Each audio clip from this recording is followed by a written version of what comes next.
Morning, guys. I'm on my balcony. I'm eating my morning porridge. I'm gonna run through my New Year's resolutions whilst I get ready. I feel like the kind of goals, I don't know if they're necessarily resolutions. My first New Year's resolution is to run a marathon. I really enjoy running, and I just think it will be a really cool challenge for my physical, but also mostly for my mental. And yeah. So yeah, that's my first New Year's resolution. It's first because it's one I want to accomplish most. Right here. I'm doing my brows with the boy brow. I don't have a mirror, I'm literally doing this with my camera.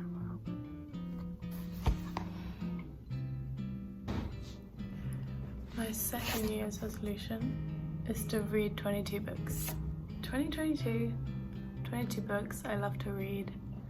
I'm on my second one currently. This is the book I'm actually reading. This author is my favourite because he wrote a book called Beartown, which is my favourite book of all time. My third is to keep my morning routine. My mornings are one of my favourite parts of my day. I wake up, I make my bed, I'll have a cup of tea, I'll do some reading, go for a run, or do some kind of exercise, or this morning I stretched because I was feeling really tense. Then I'll go get a coffee. Once you develop this really nice morning routine, it's hard to go back. And it really sets the tone for a good day. So I want to keep that. Okay, number 4, be more financially responsible. I want to save, I want to invest, I want to earn. I want to try and be more financially independent. This is the concealer that I use. It's pretty good. It's, I'd say, like the NARS dupe. And of course, it's so much cheaper. I've lost track. But I want to improve at dance. I love to dance.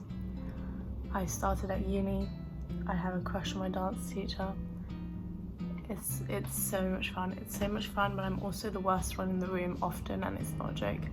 And coming to terms with that and just being comfortable in that position, I think is really good, because you're so truly out of your comfort zone, and there's a lot of situations in life nowadays that you're just never out of your comfort zone, and you're never the worst in the room, because you often don't put yourselves in those rooms, right?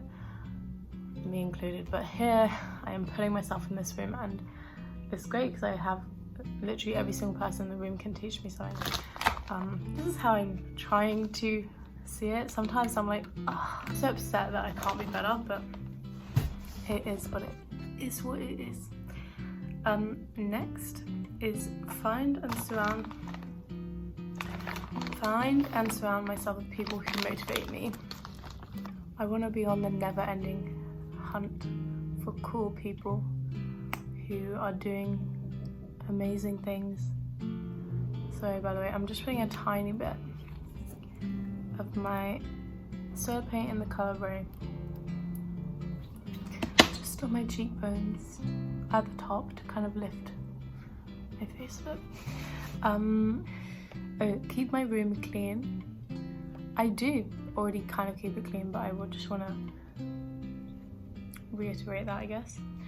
The next one is to lose attachment to social media, and I was gonna write like delete all social medias, and I have deleted like my Instagram and my Snapchat, but I think you can delete something but still care a lot.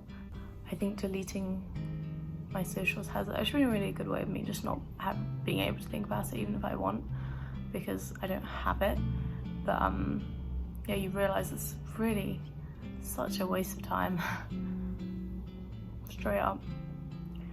My next one is to be a bit more of a minimalist, in the sense of realising, I mean, it's also with like being intentional with what I buy and not buying for the sake of buying, but really seeing a need for something. I've become so anal, I think, nowadays. Living with other people, I don't know what it is, if it's just age, but I'm very much a neat freak, and clean, organised spaces make me very happy and make me feel very calm. My last one is just doing things more for me. I have a big tendency of, I'm scared to not please people. I'm really scared to disappoint people. So I'll go out and do something even though I didn't want to do that, and I end up not having really much fun, and it feels very disingenuous to me. So yeah, I want to be able to stand up for what I want a bit more. I think it ties into being a bit more confrontational, and not in an unnecessary way, but just in a, no, that's not what I want to do and that's fine kind of way, or no, I think you're being a bit out of line. Yeah, I would tie it into being able to be a bit more confrontational. I think I'm maybe a little bit pushover. I'm putting oil on my hair. This is